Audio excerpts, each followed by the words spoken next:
জনগণের জান-মালের নিরাপত্তা নিশ্চিতে সাধ্য এবং সামর্থ্যের সবটুকু দিয়ে চেষ্টা করবে পুলিশ বাহিনীর কাছে, এমনটাই প্রত্যাশা বর্তমান সরকারের।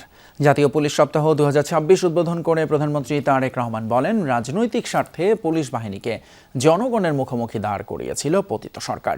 আর কোনো ফ্যাসিবাদ যেন পুলিশ সদস্যদের দেশ এবং জনগণের বিরুদ্ধে ব্যবহার করতে না পারে। পুলিশকে জনগণের সাথে মানবিক এবং পেশাদার আচরণের আহ্বান জানান প্রধানমন্ত্রী। রেইনবো অ্যাক্রোপ্লাস্টে অ্যাক্রিলিক এমালশন থাকায় মুছে ফেলা যায় যে কোনো দাগ সহজেই। Rainbow Paints. খোলা জিপে চড়ে প্রধানমন্ত্রী তারেক রহমান পরিদর্শন করেন রাজারবাগ পুলিশ লাইন্স মাঠে সুশৃঙ্খল সাজে থাকা পুলিশ সদস্যদের প্যারেড।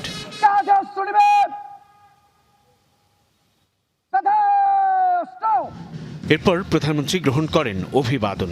আমার পুলিশ আমার দেশ, সবার আগে বাংলাদেশ স্লোগানে পুলিশ সপ্তাহের উদ্বোধনী দিনে পুলিশের বিভিন্ন কন্টিনজেন্ট কুচকাওয়াজের মধ্য দিয়ে এগিয়ে যায়। দৃষ্টিনন্দন ও বর্ণিল প্যারেডে নতুন গতি আর দৃঢ়তার ছাপ স্পষ্ট হয়।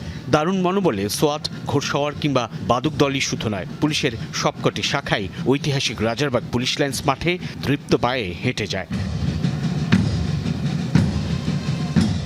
বক্তব্যের শুরুতেই প্রধানমন্ত্রী শ্রদ্ধায় স্মরণ করেন 1971-এর 25শে মার্চ হানাদার বাহিনীর বর্বর হামলায় নিহত পুলিশ সদস্যদের।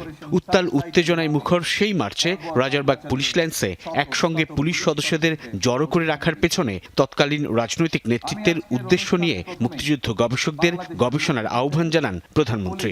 বাংলাদেশের স্বাধীনতা অর্জনের জন্য যে সকল শহীদ পুলিশ সদস্য আত্মত্যাগ করেছিলেন, যে কোনো মূল্যে সেই স্বাধীনতা রক্ষা করা আমাদের পবিত্র দায়িত্ব। ত্রয়োদশ জাতীয় সংসদ নির্বাচন প্রমাণ করেছে বাংলাদেশ পুলিশের পক্ষে দক্ষতা এবং পেশাদারিত্বের সঙ্গে দায়িত্ব পালন সম্ভব। বর্ণিল এই প্যারেড পুলিশ সদস্যদের শৃঙ্খলা, আত্মমর্যাদা ও দায়িত্ববোধের প্রকাশ বলে উল্লেখ করেন প্রধানমন্ত্রী তারেক রহমান। এই বাংলাদেশে আর কোনো ফ্যাসিবাদ স্বৈরাচার যেন পুলিশ সদস্যদেরকে দেশ এবং জনগণের স্বাধীনতার বিরুদ্ধে ব্যবহার করতে সক্ষম না হয়। আপনারা জনগণের জানমালের নিরাপত্তা নিশ্চিত করতে সাধ্য এবং সামর্থ্যের সবটুকু দিয়ে চেষ্টা করবেন। 24-এর গণঅভ্যুত্থানের পর জাঁকজমকপূর্ণভাবে নতুন রাজনৈতিক সরকারের অধীনে এই পুলিশ সপ্তাহ উদযাপন। প্রধানমন্ত্রী তারেক রহমান উদ্বোধন করলেন এই পুলিশ সপ্তাহের এবং স্মরণ করলেন 1971-এ সেই অকুতভয় পুলিশ সদস্যদের। বললেন, আগামীতে আর কোনো রাজনৈতিক সরকার যেন পুলিশকে নিজেদের স্বার্থে ব্যবহার করতে না পারে, আর জনগণের পাশে থেকে পুলিশ যেন দৃঢ়চিত্তে তাদের জানমালের নিরাপত্তা নিশ্চিত করতে পারে। পরে প্রধানমন্ত্রী যোগ দেন পুলিশের কল্যাণ প্যারেডে। জনগণের সঙ্গে পুলিশের আস্থা ও নির্ভরতার সম্পর্ক গড়ে উঠলে অপরাধ নিয়ন্ত্রণ সহজ হবে বলে মনে করেন প্রধানমন্ত্রী। যে কোনো বিপদে আপদে জনগণ যেন থানা পুলিশকে তাদের নির্ভরযোগ্য আশ্রয়স্থল মনে করতে পারে। আমার বক্তব্য স্পষ্ট, পুলিশ প্রশাসন কোনো দলের নয়।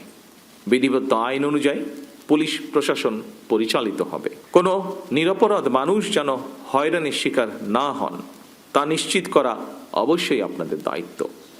গুম, অপহরণ কিংবা বিচার বহির্ভূত কর্মকাণ্ড কোনোভাবেই গ্রহণযোগ্য নয় বলে উল্লেখ করেন তারেক রহমান। জানান, পুলিশের আধুনিক প্রশিক্ষণ, আবাসন সংকট সমাধান, চিকিৎসা, ঝুঁকি ভাতা ও রেশন নিশ্চিত করা সহ বিভিন্ন সুযোগ সুবিধা বাড়ানোর বিষয়টি সরকারের বিবেচনায় রয়েছে। পুলিশের কাজ দুষ্টের দমন আর শিষ্টের লালন। সাইফুদ্দিন রবিন, যমুনা নিউজ, ঢাকা।